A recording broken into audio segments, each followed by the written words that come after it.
Salut tout le monde, j'espère que vous portez bien. Aujourd'hui c'est le dernier jour d'essai et dernier jour aussi sur Cooper. Là, on est le matin, j'ai pris ma douche, je vais aller manger. Flocons d'avoine, banane, bouteille d'eau. On est là. Ah, du coup vous connaissez la chanson, hein. La petit déjeuner, après il faut que je quitte ici à 11h30, le check-out.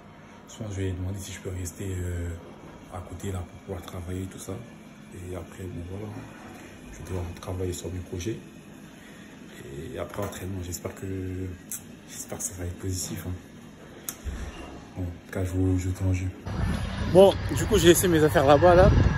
Je vais prendre à manger. Je vais manger vite fait, après je repars. Là, je suis en train de bosser sur mon truc. Et après, on va aller à l'entraînement. Et après, on verra, hein. On verra ça va se passer comment. Bon, du coup, j'ai pris ça. J'en ai eu pour une dizaine d'euros. J'ai pris du cordon bleu, du poisson. J'ai pris 2 pommes, 3 bananes. J'ai pris des pommes de terre. J'ai pris des légumes aussi. Un tout petit peu. Bon, j'ai mangé en chape là. Franchement, ça m'a calé. Dis-vous, genre, je mangeais, je lève la tête, tout ça. Je vois, il y a un gars, une tête que j'ai déjà vu quelque part. Et genre, cette tête, c'est genre, il fait salut comme ça. Et je me rappelle que c'est un joueur du club où je suis actuellement. Et du coup, j'ai mangé. Et après, quand l'heure de l'entraînement va venir, je vais me rendre à l'entraînement. Du coup, on va prendre un petit truc à grignoter. Bon, j'ai des fruits, je vais prendre un truc à grignoter. Et après, c'est du tout droit, hein. Là, on va dans l'endroit. On va devoir prouver encore, hein, en espérant pouvoir avoir on va dire, une suite positive. Là, je vous tiens au courant. Je crois que je ne l'ai pas dit hier. Quand on faisait les taureaux, là, on faisait les taureaux. Et à un certain moment, je crois, c'est quand il y avait 10 ou 20 passes, ils arrêtaient, ils applaudissaient. Je sais pas pourquoi. Bon, j'avoue, au début, vas-y, je perdais un peu les ballons, tout ça. Mais bon, tout le monde a perdu. Et après, j'ai commencé à ne plus aller trop au milieu parce que j'ai commencé à m'habituer, tout ça. Donc, je pense en fait, en vrai, j'aurais besoin d'un temps d'adaptation. Parce que vraiment, là aujourd'hui, enfin hier qu'on a fait le match, tout ça, bon, j'ai trouvé que ça jouait bien, ça allait vite. Genre même dans les transitions, tout ça. Et franchement, moi, ça va. J'ai réussi à bien me retrouver dans le jeu, tout ça. Mais même dans les déplacements, je pense aussi, j'aurais besoin d'un temps d'adaptation pour pouvoir bien assimiler certains déplacements. Et ouais, franchement, c'est pas mal. Je fais le niveau, ça va, franchement, ça jouait plutôt bien. Mais n'empêche, c'est une dinguerie. Ah, je l'ai dit hier, mais genre jamais j'aurais pensé que là, je serais ici en Slovénie en train de faire un essai de football. Franchement, c'est une dinguerie, je vous assure. On va partir sur un petit sandwich. Voilà, ça ressemble un peu à ça, hein. C'est un petit magasin, tranquille. J'ai pris le bus tranquille.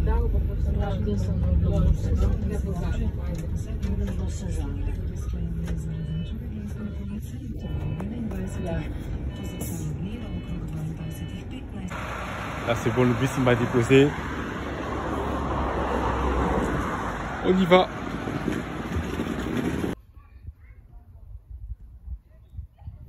Là j'y suis.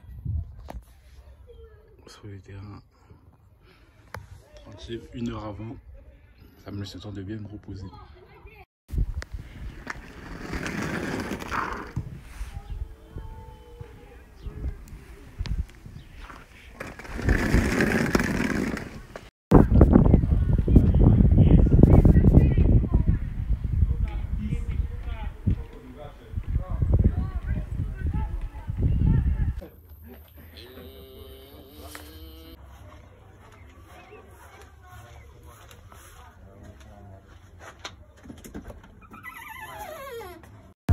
See what I mean.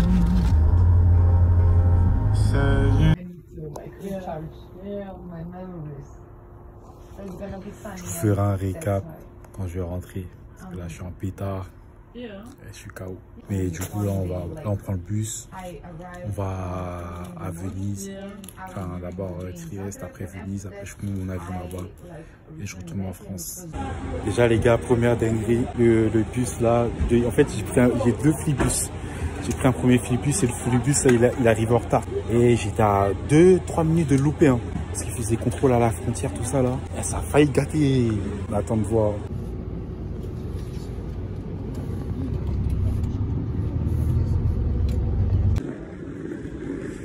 Je suis arrivé à Venise, là, je vais prendre l'avion. J'espère que je suis arrivé dans le bon aéroport. Hein. On sait jamais. Hein. Est-ce que c'est le bon aéroport? Ça sert à enregistrer tout ça.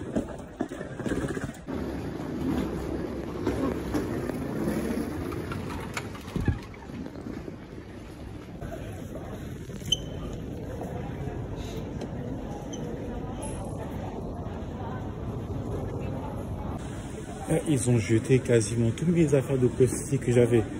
C'est-à-dire gel douche, ma crème, déodorant. Ils ont jeté aussi ma bouteille d'eau. Mais bon, tranquille, en vrai, le plus important, c'est que j'ai pas eu de galère là jusqu'à maintenant. Là, on va prendre l'avion tranquille. Hein. Sachant que là, je dois retourner, je dois travailler là. Donc, en vrai, tranquille pour le moment. Ah, je vous ai pas dit dans le bus là, en fait. J'ai fermé les yeux et au moment où je les ai ouverts, on était déjà arrivé à Venise. Je sais pas si vous vous rendez compte de la dinguerie. En tout cas, ouais, le voyage il est passé vite. Hein. Couloir. Ouais, c'est parce que j'allais retourner au bar. Hein, que je rentre en pétard, mais sinon, ah, je serais rentré tranquillement. Je rentre à Paris, mais bon. Les circonstances font que je suis amené à faire ça. Mais bon, je pense que je vais faire un petit récap après. Quand je serai bien arrivé et tout ça. Regardez. Bon, on monte dans le bus.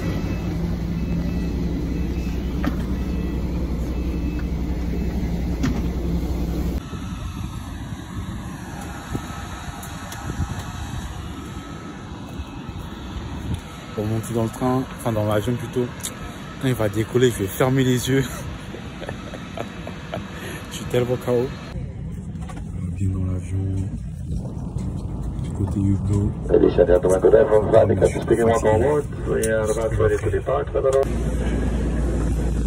viens d'arriver à Nantes.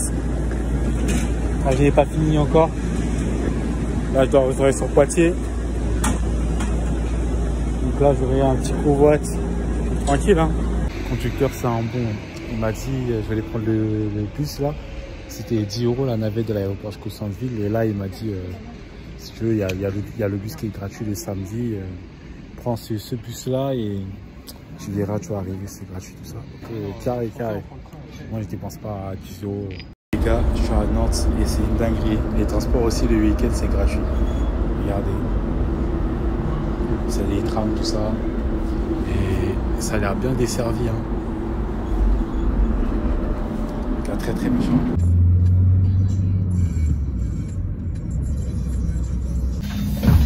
Bon, je suis bien arrivé. Je vais au travail. Je pense que ce soir ou demain, je vais faire un récap de ce qui s'est passé ces dernières journées de test. Salut tout le monde, on se retrouve après 2 jours. Je devais faire la vidéo avant-hier, mais j'étais trop KO. Je suis revenu du travail, j'étais KO. Et hier aussi, j'étais KO. Genre, j'avais une sorte de vertige, genre, j'avais plus d'énergie, j'étais tellement fatigué. Et là, vas-y, j'avais de l'énergie aujourd'hui. Je me suis dit, je vais faire la vidéo aujourd'hui. Comme ça, j'oublie pas certains détails, tout ça. Et aussi, bon, j'ai oublié mon micro. J'ai pas mon micro avec moi. J'ai l'autre micro là, le micro comme ça, là, mais j'ai l'impression que le son, genre, il est pas fameux. Donc, je vais essayer de faire la vidéo comme ça. Et je vais voir ce que ça va donner. Donc, du coup, où on était? J'étais à la dernière journée de test. Et c'est passé trop de trucs, bon. On parlera après. Dernière journée de test, du coup, bon, j'arrive, je prends le bus, comme vous pouvez voir. J'arrive au centre d'entraînement, je m'habille, tout ça, je fais ma mobilité. D'ailleurs, ça, je n'ai pas dit, genre, à chaque entraînement, il y avait des tapis, des rouleaux, je prenais mon tapis, mon rouleau, j'allais faire ma mobilité. Du coup, j'ai fait ma mobilité. J'arrive, je fais ma mobilité dans le vestiaire. En fait, il y avait le vestiaire des joueurs pro. Il y avait le vestiaire aussi des joueurs U19. Voilà, je les vois, moi je dis ciao. Les gens, eux tous me disent ciao, enfin, me disent bonjour. Je fais ma mobilité, tout ça. Après, voilà, on attend l'arrivée de l'entraînement. L'arrivée de l'entraînement, le coach, il vient. Quand le coach, il vient, genre, il y a du bruit, mais quand il arrive, tout le monde se calme. C'est comme si, par exemple, c'est comme si à l'école, quand le directeur, il venait, et on était calme, on se levait. C'était la même chose. Et donc, du coup, le coach, il fait son discours. J'essaie de comprendre. Bon, j'ai compris quelque chose au début. Au début, il fait quoi? Il dit Johan Cruyff, tactique, tout ça. Il prend un élément du tableau, il prend comme ça, il jette comme ça dans la poubelle, ça rentre direct. Après, je sais pas qu'est-ce qu'il dit. Il parle dans la langue, en slovène. Et bon, après, il fait la liste des présents. Là-bas, il m'appelle Giroud. Je sais pas pourquoi, mais ouais, il m'appelle Giroud là-bas. Donc, du coup, voilà. Après ça, du coup, on est parti s'entraîner sur le synthétique. Au début, je comprenais pas, mais j'ai compris qu'on s'entraînait sur le synthétique comme il pleuvait, tout ça. C'était pas pour. Je pense que c'était plus pour pas épuiser le terrain pour les rencontres qui venaient. Donc, du coup, on rentre sur le terrain, on fait taureau. Et là, franchement, j'étais en confiance. Hein. Ça s'est très bien passé. Bon, peut-être le début, on va dire tranquille, mais c'est normal. Mais sinon, ça s'est très bien passé.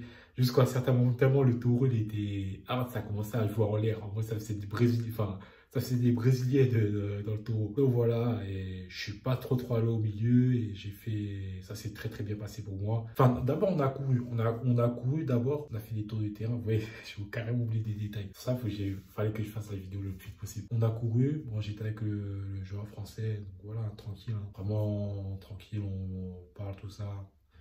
Et après, on fait des mouvements balistiques, et trucs comme ça, là, après comme ça, après monter genoux. Et donc voilà, on fait le taureau. Je pense que ce taureau, il a duré entre 10 et 20 minutes. Du coup, après ça, on a fait des matchs là, sur une moitié de terrain, et on a fait 2 matchs. Et ça va, dans les 2 matchs, j'ai plutôt bien joué. J'ai failli marquer, en fait, c'est ça. J'aurais aimé marquer au début, mais j'ai plutôt été dans un registre où je remisais la balle, je faisais des déviations. J'étais plus dans ce registre-là. J'ai pas été dans des registres où je devais prendre ma balle, la pousser. Et ouais, j'ai plutôt bien combiné avec les joueurs. Je faisais des bonnes passes. J'ai pas trop fait des phases où je perdais le ballon bêtement. Ça s'est plutôt très bien passé pour moi. Après, l'entraînement, il est fini. On a soulevé la cage. Et juste après, bon, moi, je me suis mis sur le côté avec d'autres personnes. Et il y avait les joueurs là qui jouaient. Comme ils avaient encore un match, ils étaient sur le but là. Enfin, et le coach, il les a mis en position comme si c'était corner. Et le coach leur a expliqué consigne. Après, je pourrais pas vous dire ce qu'il a dit comme on parle slovène. Mais je crois qu'il a parlé d'agressivité, un truc comme ça quand ils sont dans cette zone là. Et voilà, après l'entraînement il est fini, il nous a parlé. Et après ils ont dit ouais, bon, le coach a dit ouais, je devrais parler à Giroud pendant 20 minutes. Et enfin, c'est le français qui m'a dit ça. Du coup, voilà. Après, bon. Et oui, ça, j'ai oublié de dire ce détail. Et genre, à chaque fois d'entraînement, on se regroupait comme ça et on disait le nom du club. Alors, on disait, il y a un gars qui disait une partie du club, enfin, une partie du nom du club et nous, on devait dire le reste du club. C'est comme nous disons, par exemple, je sais pas, à Châtellerault, on se regroupe, il y a quelqu'un qui dit SO et nous on dit Châtellerault. Et genre, on faisait ça à chaque fin d'entraînement. Une dinguerie. Et un truc à part entière, une différence que j'ai pu voir par rapport à la France. Après, voilà, le coach, il me parle. Je demande au français, il me demande si je comprends bien l'anglais. Bon, en vrai, je comprenais bien l'anglais, mais je voulais avoir un témoin, à quelqu'un qui, comme ça, y a pas de quiproquo comme l'Allemagne, quoi. Du coup, voilà, il y a le coach qui est avec un joueur aussi qui lui fait la traduction. Et le joueur, il me dit aussi, enfin, il dit au joueur français, il me dit aussi. Moi, j'ai compris quand même, mais je préférais qu'il me, ouais, un peu d'assurance. Donc voilà, le coach, il m'a dit en gros, il va me donner un retour prochainement, mais il attend juste, en fait, il attend de voir s'il y a des joueurs de Cooper, le club de Ligue 1, s'ils vont l'envoyer des joueurs ou pas. Et par rapport à ça, bah, ils vont m'envoyer un message si je dois revenir. Et après, j'ai dit ok, pas de souci. Il m'a salué, j'ai dit merci pour l'opportunité. Et puis voilà, après le joueur français m'a dit que ouais, du coup ouais, en fait le club, ce club-là, ils ont des bonnes relations avec le club de Cooper.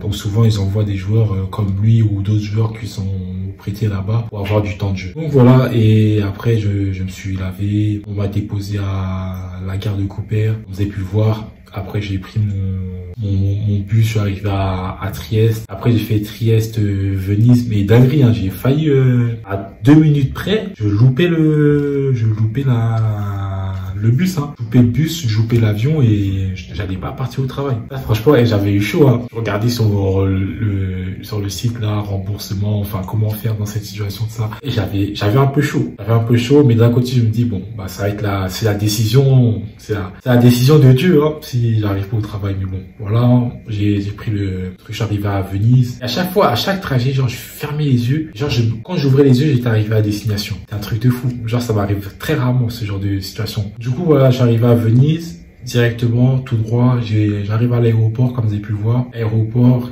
de Venise, je vais à Nantes. En Blablacar, j'arrive à Poitiers, et puis voilà, bon, je continue le travail. Et voilà, la vie continue. Donc en vrai, franchement, cette opportunité, c'était je sais pas, franchement, je pense que vous allez voir la vidéo, vous allez voir, c'est une dinguerie, mais moi, je me rends pas compte, mais c'est quand même une dinguerie, hein. J'ai fait un essai dans un club professionnel. Il y a des joueurs, ils ont joué en première division. Là, ils ont joué à Milan. Il y en a, ils ont été internationaux dans leur pays respectif. Et franchement, c'était incroyable de me confronter à ces joueurs-là. Et après, en termes de niveau, franchement, c'était fort, hein. C'était très, très fort. Et après, je pouvais pas dire que c'est un niveau de N2 ou de N3, mais c'était très, très fort. Ça jouait vite, contrôle passe, enfin, franchement, moi, je trouve que le niveau était bon, hein. Et après, j'ai réussi à m'installer dans ce groupe, j'ai réussi à me faire des bonnes choses. Après, bon, j'aurais aimé encore marquer plus de buts, mais j'ai plutôt fait des bonnes choses pour quelqu'un qui a un statut amateur et qui va dans un pays qui parle pas langue. Je trouve que j'ai fait des bonnes choses. Après, franchement, déjà, je trouve que c'est bien d'avoir pu voir les entraînements d'un club de Ligue 1, tout ça. Ça a été pas mal. Pour la suite, je sais pas, j'espère en tout cas que j'aurai l'opportunité de pouvoir signer dans ce club là. Ça me permet d'avoir le statut de joueur professionnel. Genre, j'ai pensé à ça aussi. J'ai plus la feuille sur moi, je sais pas où est la feuille. Regardez la dinguerie. Ça, c'est quelque chose que j'avais fait je crois en 2022 ou 2021, je crois. Et genre, j'avais dit quoi? Le 1er août 2025? Là, non, 2025, hein. Et je sais pas si le timing, j'avais dit, j'aurais signé mon contrat professionnel en ayant gravi les échelons en 5 ans. En échange, je ferai tout mon possible pour aider les équipes où je joue à évoluer. Je crois fermement que j'aurai ce contrat professionnel. Ma commission, 6 fois que je peux déjà me voir signer le contrat, il attend que je le prenne. Pour l'instant, je suis un plan qui permet d'acquérir aussi. Dès que mon subvention me l'a donné, je vais l'appliquer. Bon, je lisais pas tout le temps, hein. Je lisais, à un moment, je lisais genre carrément tous les jours, mais genre des moments, je lisais à quelques fois, des fois je lisais quotidiennement, mais je sais pas si cette feuille elle a un impact, mais dinguerie, hein. Là on est en 2025, donc je sais pas si c'est la bonne chose, mais bon. Après le plan que j'avais dit quoi en 2022, 2023 R2, 2023-2024 N3 ou équivalence, 2024-2025 la Nationale 2, 2025-2026 la Ligue 2. Après bon, le plan peut-être que le plan, bon, peut-être une partie du plan il est pas cohérent, mais 2025-2026 la Ligue 2, regardez la Ligue 2, regardez. Bon après c'est à l'envers, mais dinguerie. Après aussi, bon, qu'est-ce que je peux dire encore sur ce voyage? Bon, ce voyage, je pense que j'en ai eu pour à peu près 400 ou 500 euros, je crois. Là, pour l'hébergement, là où j'ai dormi, je crois que ça m'a coûté 130 euros. Après, le voyage aller, comme j'ai aussi plein de dingueries, ça m'a coûté une centaine d'euros comme ça, parce que j'ai dû prendre des bols, tout ça. J'ai dû prendre des Blablacar, parce qu'il m'est arrivé une mésaventure, tout ça. Donc, après, pour la nourriture, je crois que j'en ai eu entre 50 et 60 euros. Donc pour moins de 500 euros, à peu près une semaine à l'étranger. Donc voilà, c'est ça m'a coûté à peu près approximativement parlant sur cette opportunité. J'ai pas pris de mise à part mes frais pour me déplacer. J'ai pas payé des frais d'agence ou quoi.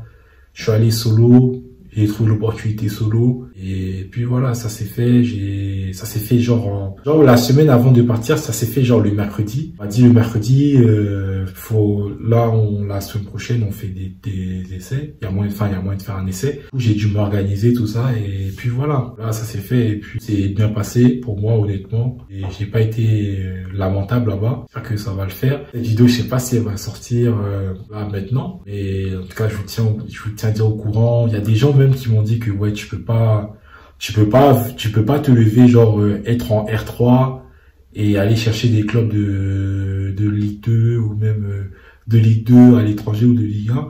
Là, j'ai encore prouvé que ça peut être possible et qu'il faut pas écouter les gens. Si vous avez des projets, des choses, essayez au moins de le faire. Si ça marche pas, bah, vous essayez de trouver d'autres plans pour pouvoir réessayer. Mais continuez toujours et peut-être un jour ça va payer. Voilà, ça va peut-être payer, peut-être que ça va pas payer, mais en tout cas, c'était une très très bonne expérience et j'espère que cette vidéo vous a plu. Sur ce, moi je vous dis à très bientôt. Salut tout le monde, j'espère que vous portez bien. Alors, est-ce que j'ai été pris, est-ce que j'ai pas été pris? Alors, comment vous dire? J'ai pas eu de retour de la part du coach plusieurs semaines après. Donc, du coup, je me suis dit, pourquoi pas le relancer pour lui demander c'est comment, enfin, dans les gros mots, est-ce qu'ils ont eu le temps de prendre connaissance, de voir s'il y a moyen, de voir si je peux venir. Et pas de retour. Le coach, il a vu le message, mais pas de retour jusqu'à aujourd'hui. Donc, voilà, je suis assez dégoûté. Franchement, vraiment dégoûté, frustré de ça parce que, voilà, c'est pas comme si j'étais dégueulasse lors de l'entraînement ou de l'essai. J'ai fait plutôt bonne prestation. Donc, ouais, je sais pas, franchement, ça fait, j'ai l'impression de revivre un peu le remake de l'Italie où j'avais fait bonne impression. Les coachs même sont venus me voir. Ils m'ont dit j'ai bien joué, tout ça. Et ils allaient me recontacter et j'ai pas eu de retour et ça c'est un peu là, je reviens un peu la même chose et je suis un peu dégoûté parce que voilà, je me voyais là-bas, je me suis dit voilà, je commence à m'intéresser un peu au pays, tout ça, regarder un peu d'images par rapport à ça, pas eu de retour, c'est assez frustrant, je mens pas. C'est la réelle vie, hein, c'est pas du acting. C'est pas du faux, c'est vraiment, c'est réel. Comment dire, le football n'est pas facile. Ça fait partie de la vie et puis on va dire, j'étais si proche de l'objectif. J'étais vraiment proche de réaliser mon objectif et même avec le papier que j'avais écrit il y a à peu près 3-4 ans. C'était si proche de se réaliser. Je mens pas, hein, ça fait vraiment mal parce que je me suis investi. On travaille dessus depuis longtemps. On s'entraîne le soir, des fois on fait des sacrifices, tout ça. Et voilà. Après, comment dire, c'est des choses que je contrôle pas. Pour l'avenir, il y avait eu des opportunités, mais après le problème est que c'est le budget. Il faut avoir de l'argent pour se déplacer et vraiment, c'est pas ce que j'ai actuellement, donc voilà, j'essaie de m'adapter. Donc peut-être qu'il y aura d'autres opportunités où je vais m'y rendre. Bah, je vous tiens au courant et je vous remercie aussi pour tous vos messages d'encouragement, vos messages de soutien. Ça fait vraiment plaisir et ça me donne envie de me dépasser pour pouvoir atteindre cet objectif et puis aussi vous montrer que voilà, c'est possible. C'est possible en partant de rien, en partant du district, en étant boycotté, que ça peut être possible. Et peut-être que là, bientôt, je vais réussir. Mais on va dire, on va essayer de continuer à travailler. C'est pas facile. C'est pas facile. Échec après échec. C'est pas facile. Mais voilà, on essaie d'avancer pour pouvoir atteindre l'objectif. Donc voilà, et puis, qu'est-ce que je peux vous dire? Continuez, ceux qui ont des objectifs, continuez à travailler. N'écoutez pas tous les gens. Peut-être qu'il y a des gens que vous pouvez écouter, qui vont vous donner des bons conseils, mais n'écoutez pas les personnes qui vont vous rabaisser, qui font rien de leur vie, qui passent leur temps à boire de l'alcool, regarder tout le temps les réseaux sociaux. Essayez d'écouter les gens qui... Enfin, déjà, n'écoutez pas ce type de personnes. Peut-être pour écouter des gens, mais des gens qui ont déjà peut-être essayé de passer par là où vous voulez aller. Essayez de prendre ce qu'il y a à prendre et pas prendre tout ce qui est voilà, néfaste, négatif pour vous rabaisser. Donc voilà, et tentez. Au moins, vous aurez essayé. Et c'est ça le plus important dans la vie. Dans la vie, il faut essayer. Et voilà, c'est à partir de là, vous pourrez savoir si vous pouvez le faire ou pas. Donc voilà. Sur ce, moi, je vous dis à très bientôt. Et voilà, dégoûté, franchement. Dégoûté. Ça aurait pu même encore faire du contenu et vous montrer un peu les insides du monde professionnel. En tout cas, bah, j'espère que cette aventure vous a plu. Et puis voilà, hein, bon, n'hésitez pas à liker, commenter, vous abonner. Vous connaissez la totale. Et sur ce, à très bientôt.